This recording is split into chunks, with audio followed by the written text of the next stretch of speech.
Bueno, buenas tardes a todos. Es para mí un gusto estar aquí. Y la verdad que en el breve tiempo de que disponemos, y sobre todo considerando que va a ser más importante el diálogo entre nosotros, yo me animo a hacer la presentación de este primer año de mi ley, aclarando que como es un experimento sin final conocido por ahora, uno lo que tiene son más interrogantes que respuestas, pero pienso que vale la pena hacérselos. Y pienso también que para enfocar este primer año de mi ley es necesario, como siempre pienso que lo es, tener en cuenta el mundo diferente que nos toca vivir, esto es, las transformaciones que caracterizan el contexto político, condición sine qua non, y una perspectiva histórica que impida que seamos deslumbrados por la coyuntura. Con esta doble mirada y la perspectiva histórica, insisto, no porque la historia se repite, sino porque enseña. Creo que hay que tenerla en cuenta. Dicha esta aclaración, entramos en este primer año de sorpresas, pero que las sorpresas también pueden ser miradas en perspectiva, y en esa perspectiva, la llegada de un personaje que se armó en la televisión, en los medios, que fue actor, y ahí me acuerdo siempre de una cita de Enrique Krause, que dice que los yogunes y los griegos sabían muy bien que era una condición interesante ser actor para ser político, sobre todo si era un actor de cuarta. Bueno, Milei, un rockstar, todo eso lo sabemos, llega de manera a velocidad de vértigo después de unas elecciones en el gobierno de la Ciudad de Buenos Aires en el 2021, que logra 2 bancas, lo cual también es en cierto sentido una hazaña, pero en las elecciones su triunfo, con un voto transversal, además de que predominantemente joven, sorprende porque si bien en la primera vuelta sale segundo y llega a la performance que llegó, porque hay que reconocer que fue aupado por el peronismo kirchnerismo, Massa en particular, para desarticular a la coalición opositora de Juntos por el Cambio, pero Milei logra desplazar a la coalición Juntos por el Cambio, convertirla en una marca de segunda del mileísmo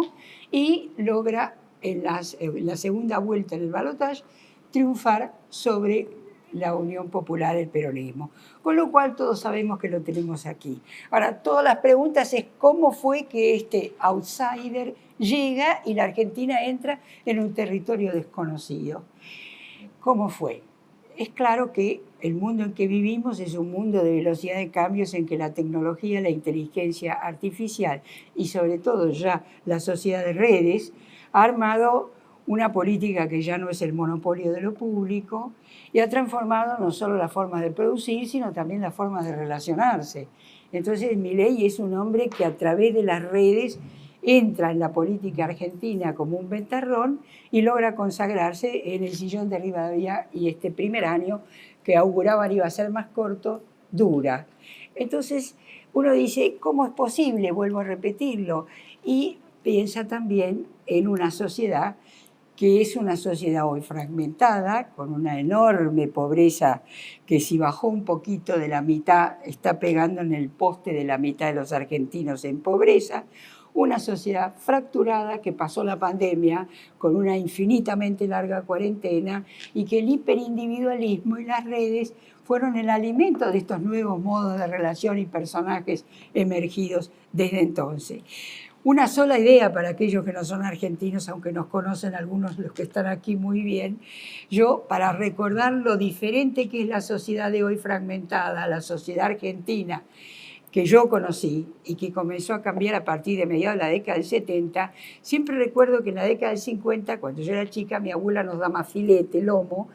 que primero lo exprimía, luego tiraba la carne y nos daba el jugo.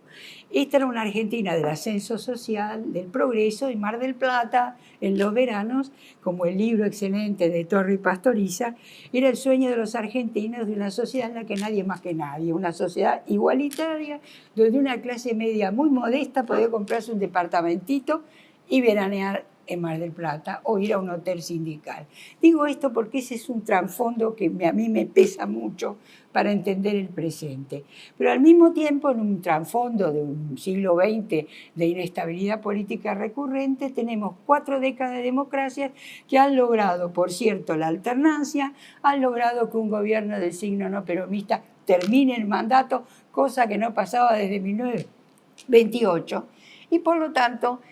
tenemos un haber que es la democracia resiste, pero los débitos son muchos y para no abundar en un tema que seguramente todos han ya transitado, esta frustración con una sociedad que no puede garantizar crecimiento y bienestar alimentó,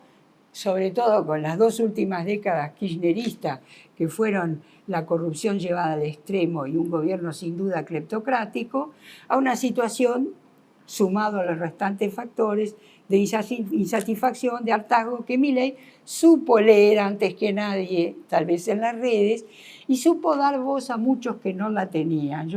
La primera impresión que me causó un taxista joven que me preguntó, ¿usted qué piensa, señora, de Milei? Y yo contesté como una señora mayor, no me gustan los insultos. Y él me contestó, cuando yo lo escuché la primera vez, dije, él tiene las palabras para decir lo que yo no sé decir. Pero después, a lo largo de un tiempo largo, porque terminé un libro que pronto va a estar a la venta, muchas otras entrevistas, sobre todo con jóvenes, pero jóvenes, digamos, de bancos importantes, con carreras notables, que son mileístas y apuestan a que este mundo es disruptivo. Milei es un hombre de este mundo, diferente como el mundo que nos toca, y apoyan a Milei. Bueno, esta es una digresión. Lo cierto es que si uno mira las causales que nos llevan, no hay tanta sorpresa, a Milei, que supo, en esta lógica casta-anticasta, diferente del 2000, que era que se vayan todos, ahora es que se vayan los otros, que son la casta, que terminamos de entender que la casta es precisamente todos aquellos que no están con Milei, esto es, que no están con el pueblo de bien. Y volvemos a tener la díada amigo-enemigo, la lógica de cualquier populismo o movimiento nacional y popular que en Argentina se arraiga en la tradición del peronismo, y esta articulación de los descontentos supo crear el enemigo a combatir y arrastrar la nueva esperanza alrededor. Claro que la situación siempre fue difícil y la propuesta de Milei parecía difícil de lograr. Si uno mira en perspectiva el año transcurrido, tiene que reconocer que ha hecho un trabajo que no se esperaba que fuera fácilmente realizable, que es la tendencia descendente y fuerte de la inflación. Y como sabemos, la inflación enferma a la sociedad, y lo sabía muy bien Carla Polanyi, que decía, cuando hay inflación, la gente está parada sin saber en qué lugar está. Y ahora claramente el descenso de la inflación trae cierta calma, además de una cierta paz social, que en el lema de Milei es déficit cero, y por otro lado, el que las hace las paga. Entonces las calles pueden transitarse sin piqueteros por ahora. Y la predicción de que iba a haber una alteración de la paz social y que pronto este gobierno iba a caer porque la Argentina no iba a resistir, para asombro de todos, la Argentina, que es un país de impulso igualitario, que supo ser una sociedad muy igualitaria, en realidad no se inmuta y ha normalizado la idea que transmite Milei con sus ideas. Esto es que la injusticia es una estafa, es un robo, perdón, la justicia social es una injusticia. Y entonces con estas ideas, en el mundo de ideas, en el clima de época del que Milei no es desprendible, en este mundo de ideas, su apelación a la escuela austríaca, las citas de Hayek o de Friedman, Hayek y Pinochet tienen mucho en común. Entonces, este Rothbard, que es una versión rústica de la contracultura americana de los años 50, y además es un repetidor que vulgariza ideas que poca gente comprende, pero en muchos actos, que son como misas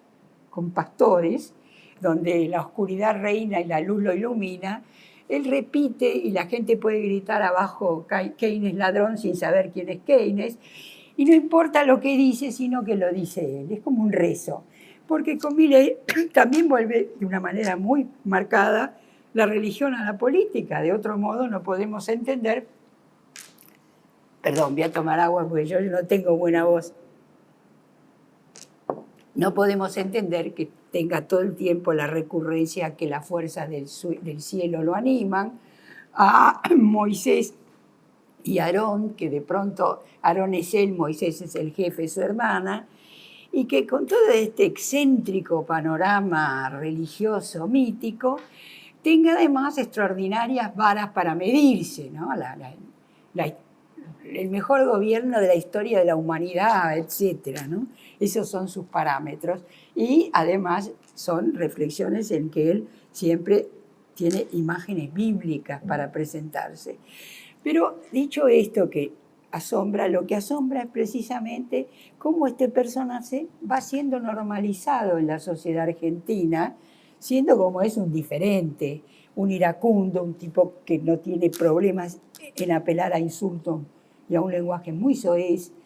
y que no tolera la disidencia como lo está mostrando. Pero bueno, brevemente,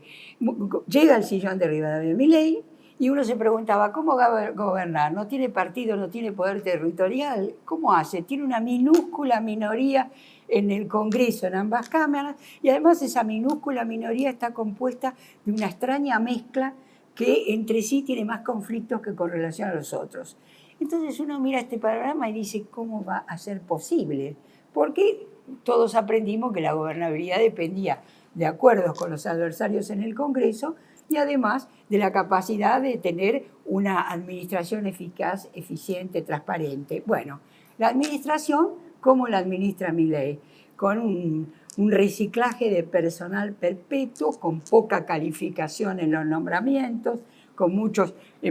funcionarios que quedaron del pasado.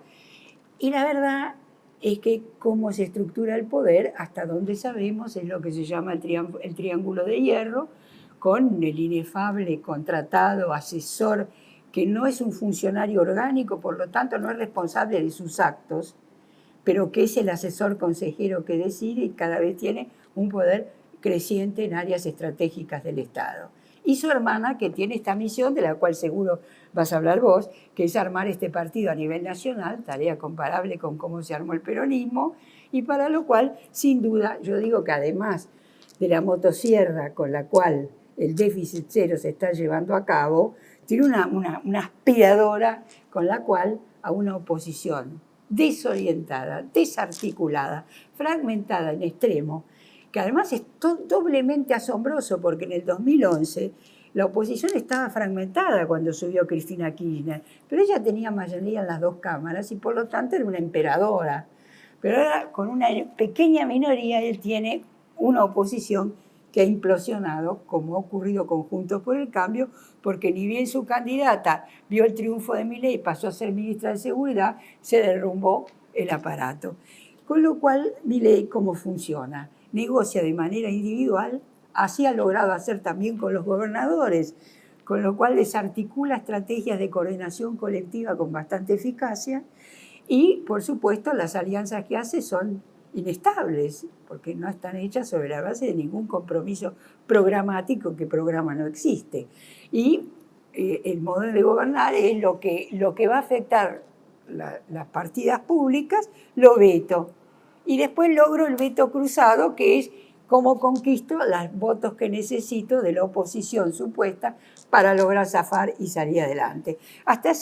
ahí llegamos. Y entonces uno mira este primer año y dice, obviamente hay logros que son haber bajado la inflación, más orden social, hay una estabilidad cambiaria, aunque la política cambiaria, porque yo debo decir, para mí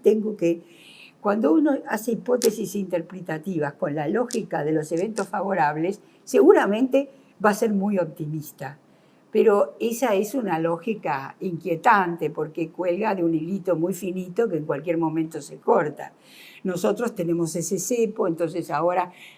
este primer año culmina con otra noticia doblemente extraordinaria. Por un lado, porque Trump es consagrado presidente de Estados Unidos, lo que para Milei parece significar un hecho importante, al menos es la primera vez que un presidente argentino tiene una relación como la que él tiene con Trump y ocupa un lugar destacado en una transmisión de mando también muy rara. Y que espera, por lo tanto, que esta tenga un impacto positivo en la negociación con el Fondo Monetario y en el levantamiento del cepo. No lo sabemos qué hará Trump, si privilegiará la simpatía y este influencer global de la ultraderecha como es Milei,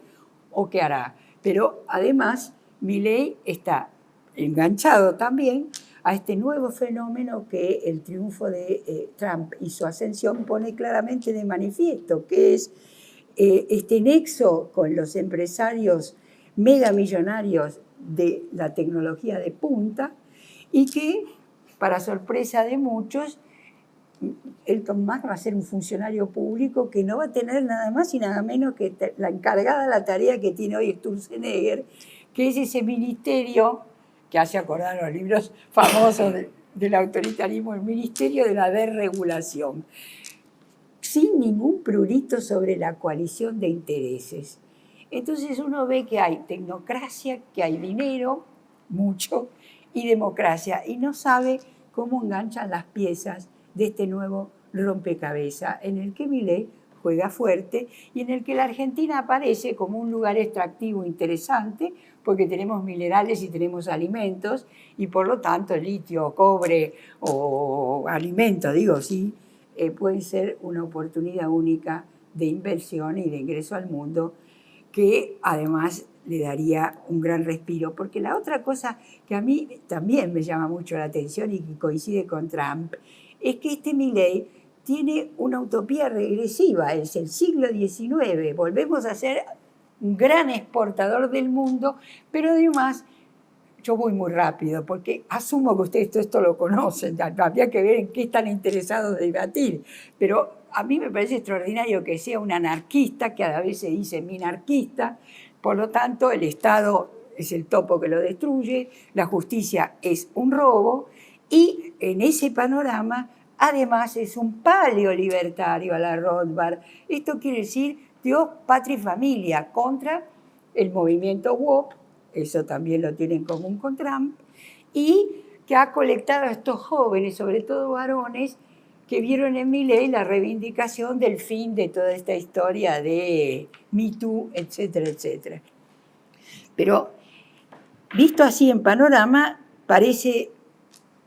es un cuarto del mandato, es poco tiempo para los 4 años, pero por lo menos a los argentinos, en mi caso, me parece que ha transcurrido mucho tiempo porque han pasado demasiados eventos extraordinarios en el lapso de un año. Y entonces uno llega ahora a diciembre, mejor dicho enero ya, con esta supuesta paz de las vacaciones, y de nuevo lo vamos a tener en Davos, en aquel extraordinariamente llamativo discurso de hace un año que a mí me hacía acordar a la montaña mágica, porque tenía mucha homología además del lugar. Y efectivamente tenemos esta coronación de los empresarios exitosos, una especie de nueva ética protestante beberiana que él reviste de religiosidad extraña, bíblica, y con todo este material en la cabeza se lanzó realmente a esta frase audaz en una Argentina donde la gente tenía miedo de decir que era empresario y sobre todo rico, no solo porque lo podían asaltar, sino siempre porque había sospecha de que era plata mal lograda. Y entonces ahora esta apología del mundo de la riqueza que nos va a salvar de la pobreza es paradójica, porque uno piensa que el modo que nos va a salvar es no necesitando mano de obra. Por lo tanto, el Milei, que viene con la destrucción creadora schumpeteriana, y que es mirado con aquiescencia por una sociedad entre atónita y esperanzada en muchos casos, porque peor no va a estar para muchos. Entonces, este personaje, así que encandila a muchos, está ahí instalado. Hoy va a volver a hablar en Davos, ya pasó un año del Davos de primera vez, y la Argentina contempla esto con la aquiescencia de la mejor política para la política social es el déficit cero, el ataque al mundo de la cultura. En vez de abrir una discusión sobre cómo debe ser administrada, porque era un fondeo de los fondos públicos muy feo, la administración de lo público en esos sectores, en vez de eso está directamente la idea de cortamos con cosas muy importantes. Entonces, yo voy muy rápido en esto, pero además quiero acentuar algo que es el final de mi exposición, pero lo que yo entiendo que es lo más inquietante, porque mientras la libertad avanza, su partido, la libertad en la Argentina corre peligro, muy claro, y corremos peligro, y ya lo estamos corriendo, de perder el pluralismo que tanto costó conseguir en esta sociedad. Porque los jóvenes entusiastas de Milei a mí me hacen acordar a una frase de Claudio Magri, muy linda, el trentino sabio, que decía: los jóvenes italianos padecen de Alzheimer cultural. Yo diría que los argentinos jóvenes tampoco tienen mucha idea de qué fue la dictadura en Argentina y qué costó tener una sociedad plural. Pero que el juez Lijo, que es realmente conocido por procrastinar las causas de corrupción, que tiene un pedri oscuro y que además el 80% de una población lo rechaza, siga insistiéndose en presentar su pliego, y que esto a mí me parece que es un punto muy interesante, porque el federalismo argentino, con el que Milei tendrá que de algún modo arreglárselas, es un desafío para él, y los jueces actuales de la Corte lo molestan. Yo creo que espera con Lijo, en mi hipótesis, una relación mucho más, no solo centralista, sino un régimen más unitario. Bueno, dicho esto, sin una justicia independiente, habiendo anulado la ley de información pública que costó tanto sancionar en el gobierno de Macri, lo público pasa a ser privado cuando Milei está en ese espacio. Bueno, todas estas cosas yo, a todos los que están en esta mesa, no hago más que recordárselas. Pero mi conclusión es: este primer año no se puede concluir más que provisoriamente, que por el camino en que vamos yo estoy muy prevenida y muy preocupada por una variante autoritaria que se va reafirmando, y una sociedad desarticulada en lo social y en lo político, que contempla lo que ocurre con cierta bonomía y cierta naturalidad del fenómeno que nos tocó. Y esto sí me resulta muy, muy, muy preocupante. Bueno, yo me quedaría ahí, porque seguramente, viendo qué va a pasar de aquí al segundo año, completaremos mucho y podemos discutir las cosas que tal vez a ustedes más les interesen, y un panorama de conjunto dice cosas que casi todos sabemos. Es todo.